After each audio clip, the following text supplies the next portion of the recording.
وأن هذا العلم مخصوص بما قد شاع فيه عند كل العلماء. الحمد لله وحده والصلاة والسلام على من لا نبي بعده أما بعد. Assalamu alaikum wa rahmatullahi wa barakatuh.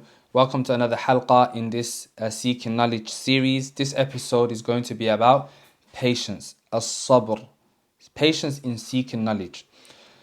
And patience in everything that is noble, everything that is requiring from you some juhd, some hard work, some striving, something that is noble, something that is precious.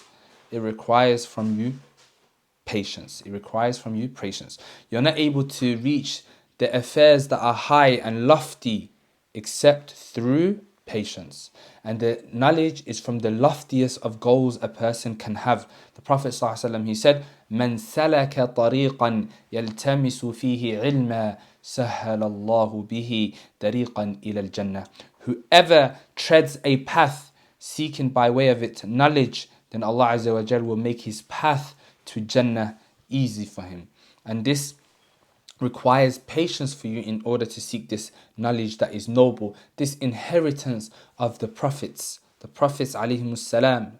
And our Prophet Muhammad sallallahu alaihi wasallam, he never left any inheritance. He never left no food, no clothes, no dishes. He never left no money to be inherited, no house. He left the knowledge. He left the knowledge. فَمَنْ أَخَذَ بِهِ أَخَذَ بِحَظٍ وَافِرٍ. And whoever takes that, then he has taken a great portion. So this knowledge requires patience. And the patience is of two forms in knowledge. Patience in acquiring knowledge and patience in giving back knowledge later on. Patience in acquiring knowledge, because it requires patience to attend a lesson every day on time. It requires patience to sit for an hour or two and on the floor humbly in front of your sheikh. It takes patience to be to have good manners with a teacher perhaps that shows some bad manners. It takes patience with your colleagues. It takes patience to revise. It takes patience to memorize, to sit in isolation. It takes patience to go and sit with a colleague and revise with him what you have already studied and taken down from notes. And then it takes a lot more patience to continuously do that for 4 years, 5 years, 10 years, 15 years until the rest of your life. And likewise, if Allah Azza wa Jal blesses you with giving back that knowledge, inshallah, then that requires patience. It requires patience for you to do tahdeer, to prepare the lesson. It requires patience for you to attend the lesson as a teacher every week on time.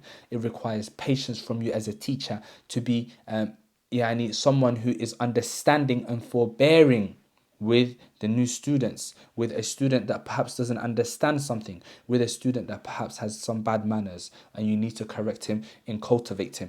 All of this requires patience, ayyuhal ikhwa wal akhawat. And then specific advice to the brothers that are traveling to seek knowledge, brothers and sisters traveling to seek knowledge wherever that is, whether that is in Hijaz, Mecca and Medina, or in anywhere else in the Kingdom of Saudi Arabia, or in Egypt, or in Somalia, or in India and Pakistan, or Maghrib, or Jazair, or anywhere else where there are scholars in the Muslim world. It requires patience from you to travel. It requires patience from you to leave alone your family members, your beloved ones, the things that you are used to. You're used to having your food in a certain way. You're used to having a specific timetable at home. You're used to being around your friends that you grew up with, your household, specific shops, specific masajid that you're used to going to from sighar, from when you were young. The things that you are used to in life, that you have to exit that comfort life that you are used to, requires patience. To travel, to take that initiative, to go and learn that which you do not know, to remove ignorance from yourself requires patience. And when you are abroad, there are times that the shaitan will come to you. There are times where you will feel low. Your zeal will go down. It's natural, but it will happen. And shaitan will whisper to you and say, "What are you here for? Why have you left your family? Go back. Your friends are leaving you behind. Look at so-and-so, he's got a job. Look at so-and-so, she's got she's married now. So and so has children now. So and so is a businessman. So and so is becoming successful in the dunya. You hear these whispers from shaitan, and it makes you think about home, home, home, and he beautifies for you your home country as if it's changed and as if it's gone up in ranks, and things have all of a sudden gone up a gear. And shaitan will tell you to leave alone this thing that you are doing. This thing of seeking knowledge. No one needs you. Who are you? You're ignorant. This is what the shaitan will whisper to you, and it will happen. And it happened to all of us. And at this point, you need to be really patient.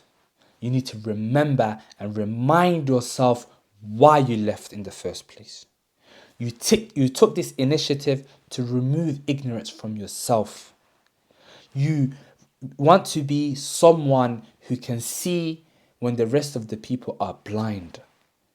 Everyone else doesn't understand the Quran and the Sunnah when it's being read in Arabic, maybe from the people you knew. But now you're learning Arabic, you're putting on those glasses and you're able to see. Is the one who is blind like the one who is not blind? Is the one that has knowledge like the one who does not have knowledge? Remind yourself the sacrifices that you took. Remind yourself of your situation before you left. You was working hard, you had high aspirations, you wanted to be a scholar, you wanted to memorize the Quran. You did all of these sacrifices. You left maybe your job. You took time out from your career. You took time out maybe from your university studies. You sacrificed yourself. Are you going to waste all of that to go back to the same old home that you're used to?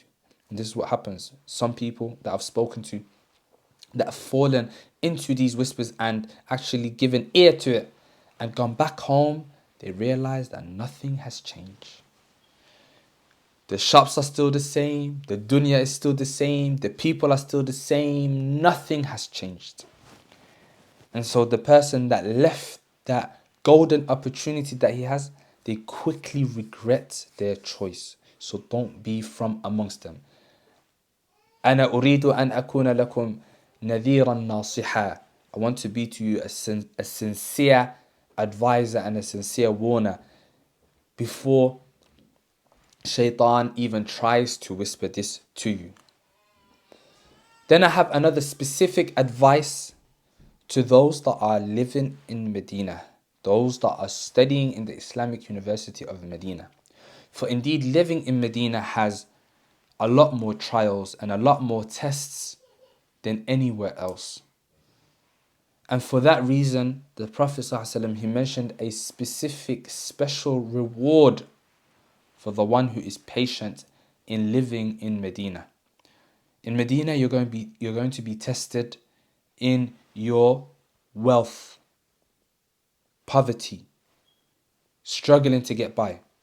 You're going to be tested with the heat, with the cold and the extreme heat, the weather. You're going to be tested with different trials and tribulations. This happens to everyone living in Medina. And so don't feel like you're the only one experiencing it when you're going through it. The Prophet ﷺ, he said, and this is glad tidings to those that are living in Medina from the students or workers or anyone else that's living in Medina. Ibn Umar narrated from the Prophet ﷺ that he said, من صبر على شدتها ولأوائها كنت له شهيدا أو شفيعا يوم القيامة. The story goes that Ibn Umar was asked permission by one of his servants that lived in the house. She sought permission to leave and to exit Medina due to the hardships that she was going through from the weather and the likes. And so he told her to be patient. For indeed he heard from the Messenger ﷺ that he said, whoever is patient under hardships of Medina, the shiddah, and the la'wa'iha, this word la'wa', the scholars, Ibn Athir, he mentions in An-Nihaya, that the meaning of it is al-tayq fil ma'isha, that it is tightness and difficulty in living standards, perhaps in poverty, perhaps in other living standards that a person faces. Whoever is patient upon the hardships and the difficulty of living standards in Medina, kuntu lahu shahidan. The Prophet ﷺ, he said, this is glad tidings, I will be for that person a shaheed, a witness, or a shafi', a intercessor on the day of judgment. And Al-Qadi Iyad, he mentions that this is not due to doubt of the narrators, rather this is what all of the narrators has mentioned. Either a witness or a shafi', an intercessor. And so they mention that for some of the people that are patient in Medina, the Prophet ﷺ will be for them a witness. And for some of the people in Medina, the Prophet ﷺ will be an intercessor. Both of them, there is a lot of fadl and virtue in it. And there are many other narrations in Sahih Muslim and other than it, talking about the person who is patient in living in Medina.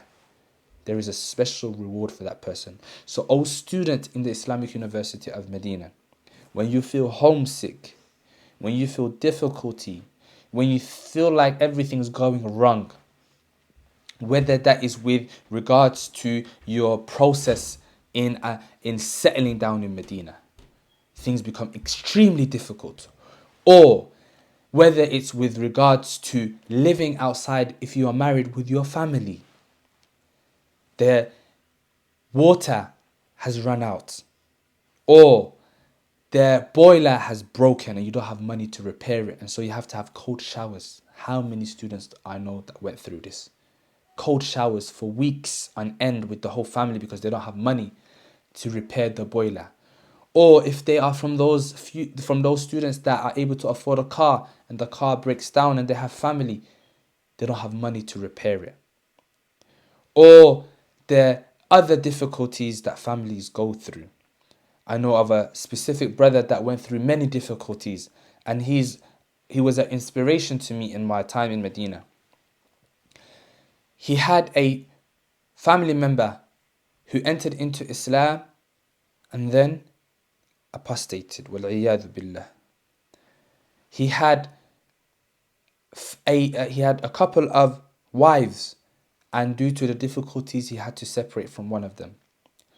He had a couple of children, and one of them ended up passing away whilst they were visiting on a Umrah trip in Mecca. And whilst that child passed away, he had an exam the next morning, and I saw him in Medina taking, and I said to him, what are you doing? He said, I'm doing my exam. My son passed away in Mecca. When I finish my exam, I want to go back to Mecca to bury my son. And so this really strengthened my zeal and firmness. If such a person can go through that many trials and tribulations and still be patient in studying in Medina up until they graduated, then who am I? What test am I going through that compares to that? I know other students that, due to some difficulties and buying books and the likes, that sometimes their money would be short.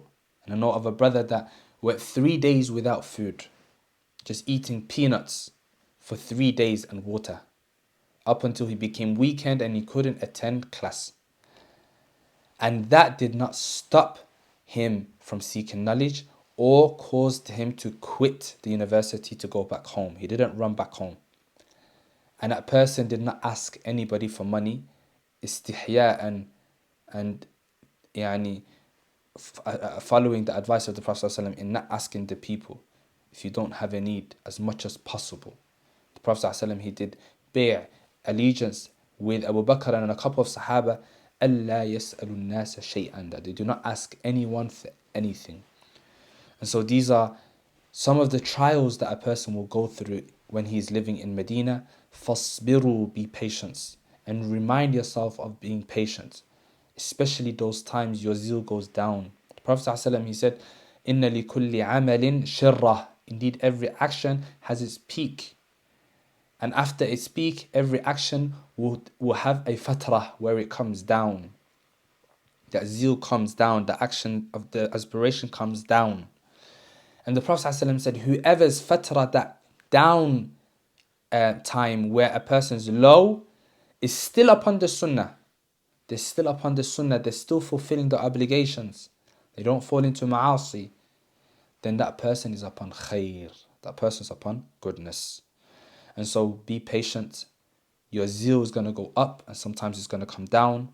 From the things that maybe will help keep your zeal up, from the best things that a person could do, is to read the biographies and the tarajim of those that came before him from the Salaf.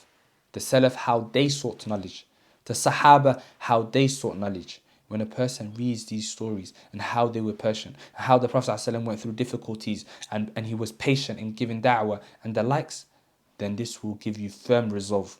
It will remove those whispers of shaitan. It will keep you patient. Don't take it lightly. 6 years abroad, away from family, sacrificing everything from the comforts of the dunya to seek knowledge is a noble act, wallahi. And wallahi, me personally, whenever I see anybody, whether I know them or do not know them, that they graduated from 6 years, 5 years, 7 years of study abroad, away from their family, I have high respect for such a person. I have high respect for such a person because that is not an easy feat to complete.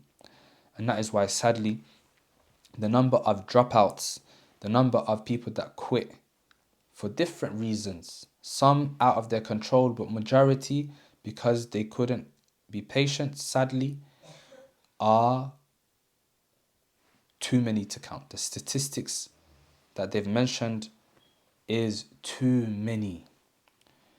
If 100 students come from a country, only 5 or 4 graduate after 6 years. This is a sad reality. This is a sad reality that exists. I hope the types of these videos will aid the next generation of students in being patient and being able to have firm resolve in seeking knowledge, being patient upon seeking knowledge, and being continuously patient. Because being patient in seeking knowledge, all of those things that you're being patient upon, living and trials and tribulations and the ma'isha, all come together. And then being patient upon all of that continuously is another level of patience that you require. I hope this was of some benefit. Subhanaka Allahumma wa bihamdika. Ashhadu an la ilaha illa ant. Astaghfiruka wa atubu ilayk. Assalamu alaikum wa rahmatullahi wa barakatuh.